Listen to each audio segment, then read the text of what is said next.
Photoshop now allows you to use a reference image when you're using Generative Fill. In this video, I'm going to show you how to use it. Let's begin. Let's make a selection and go to Generative Fill. If you're not able to see this button, go to Window and then check the contextual taskbar. Click on Generative Fill and here switch the model to Firefly Fill and Expand, which is their latest generative model. And now you have this option available, which allows you to add an image as reference.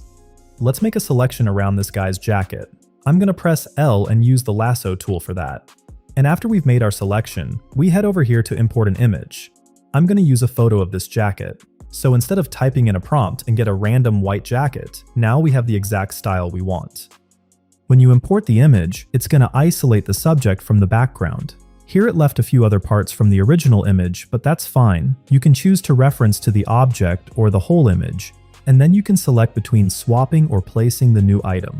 For this one, I'm going to choose Swap and press Generate. And here is our result.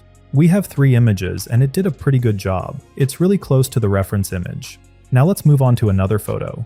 And for this one, I'm going to make a selection around his head. Just add a little bit of extra room, and then we'll go to import this image. And this time, I'm going to choose to place it into the selected area. Let's hit Generate. And there you have it.